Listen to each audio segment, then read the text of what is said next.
안녕하십니까. 공병호TV의 공병호입니다. 며칠 전에 김광두 교수 초대 국민경제자문회의 부의장을 지냈고 또 현재 국가미래연구원장으로 있는 김광대 교수가 페이스북에 글을 올렸습니다. 대학에서 세미나를 마친 다음에 뒤풀이로 맥주를 한잔하는 사이에 좀 젊은 교수들이 한 이야기를 인용했습니다. 10월 3일에 아내가 광화문에 가자고 하더라.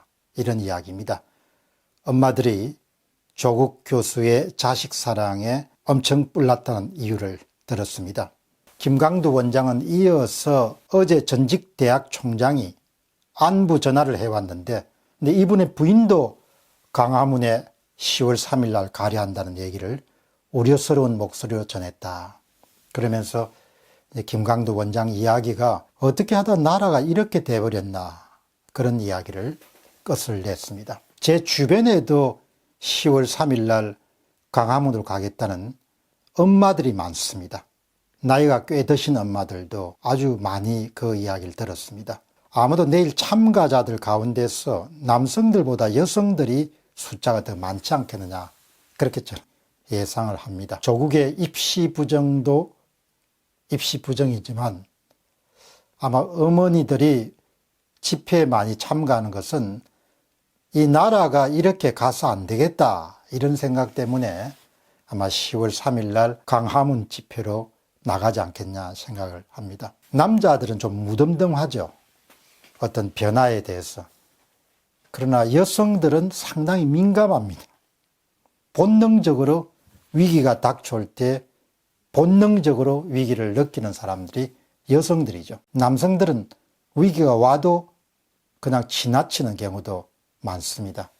아마 10월 3일 날 광화문 집회에 참여하는 그런 여성들 같은 경우는 조국의 딸 문제도 있겠지만 그 못지않게 중요한 것이 문재인 정부가 나라를 이렇게 이끌어가면 뭔가 큰 위기에 봉착하겠다. 그런 우려 때문에 나가지 않겠냐는 생각을 합니다. 오늘 읽었던 울림 있는 댓글 하나 여러분 소개해 드리겠습니다.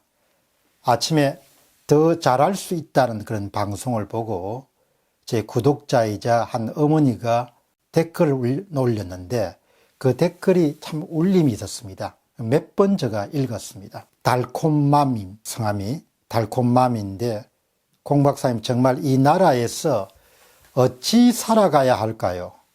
길을 잃은 느낌입니다. 아이들을 큰 사교육비 쓰며 교육시킨들 나라가 이런 식으로 흘러가는데 미래가 있을까 싶고 지금 이런 방식으로 살아가는 것이 틀렸다 생각이 들면서 대안이 없어 그냥 남들처럼 그렇게 살아갑니다. 그러나 항상 찝찝한 것 이것 아닌데 하는 생각이 빠지면 참 혼란스럽습니다. 이런 댓글을 남겼습니다. 댓글을 여러 번 읽었습니다. 그리고 이 댓글 때문에 이 방송을 시내에서 늦게 돌아와 가지고 하게 되었습니다. 이 대목은 참 마음이 조금 아립니다. 정말 이 나라에서 어찌 살아가야 할까요? 길을 잃은 느낌입니다. 아이들을 큰 사교육비 쓰며 교육시킨들 나라가 이런 식으로 흘러가는데 미래가 있을까 싶고 이번의 이야기 다음 주제는 나라의 앞날입니다. 개인적으로 씩씩하게 살아가는 편이지만 나라가 가는 것을 보면은 정말 걱정을 많이 하게 되죠.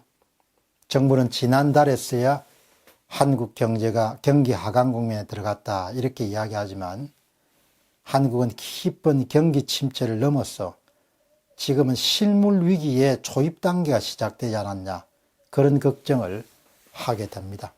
경제가 나라 돈을 투입해서 겨우 돌아가고 있는 형국이다 그런 생각을 하기도 합니다. 기업을 오랫동안 지켜봐온 애널리스트들은 한국의 몇몇 주요 기업들을 제외하면 대다수 기업들의 체력이 다시 이야기하면 경쟁력이 현저하게 떨어져 있다 이렇게 경고를 합니다. 이와 맞물려서 정권가에서는 우울한 성적표를 내놓고 있습니다. 코스피에 속한 기업들은 3분기가 지난해에 비해서 영업이익이 40% 이상 줄어들 것으로 전망하고 있습니다. 경제 상태가 이렇게 위태로운데 불구하고 정부는 경제 충격을 줄 수 있는 그런 조치들을 계속해서 밀어붙입니다. 예를 들어 300인 이하 기업들에 대한 주 52시간 근무제를 예정대로 실시하면 그 충격이 저는 참 크지 않겠느냐 그렇게 생각합니다. 이렇게 경제가 어려울 때는 경제 위기의 초입 단계에서 정부의 정책이 굉장히 중요한데 정부의 반시장적인 그런 정책은 앞으로도 계속되지 않겠느냐 그렇게 생각합니다.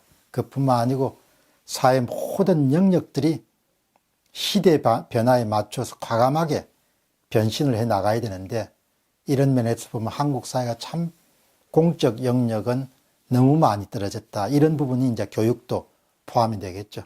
그러니 아이들의 많은 돈을 투입해서 교육을 시켜 놓더라도 직장을 제대로 구할지 아닐지를 걱정하는 어머니의 걱정은 충분히 타당한 것이죠. 개인도 열심히 해야 되지만 정책이나 제도나 체제 같은 것이 참 중요합니다. 요즘 집권 세력들의 거친 행보를 보면은 가뜩이나 어려워지는 나라를 더욱 어려워지게 만들 것 같다는 그런 생각을 합니다. 더욱 우려스러운 것은 세계가 가는 방향과 반대 방향으로 나라를 끌고 가려고 하는 사람들이 집권 세력의 다수를 차지하고 있다는 사실입니다. 철이 이미 한참 지난 사회주의적 실험을 하는 철없는 정치인들을 볼 때면 앞으로 얼마나 큰 원성을 들으려고 저렇게 하는가 그런 생각이 머리를 떠나지 않습니다. 지금처럼 정부 개입주의적 정책, 지금처럼 좌파적 정책을 고집하면 고집할수록 한국은 더욱 빠른 속도로 처절하게 저는 어려움을 겪지 않겠느냐 그런 생각을 하게 됩니다. 왜 그렇게 철진한 사회주의적 실험을 자꾸 하려고 하는지, 왜 그렇게 철이 지난 좌파적 정책을 강제해서 나라를 그렇지 않아도 하강 국면에 들어간 나라를 더욱더 몰락의 길로 이끌려고 하는지 정말 이해하기 힘들 때가 많습니다. 어머니들은 본능적으로 그것을 아는 것이죠. 아버지들은 바쁜 것도 있지만 남자들이 본래 좀 무덤덤하지 않습니까? 네, 어머니들이 그걸 아는 겁니다. 본능적으로. 위기가 오는 것을 본능적으로 아는 거죠.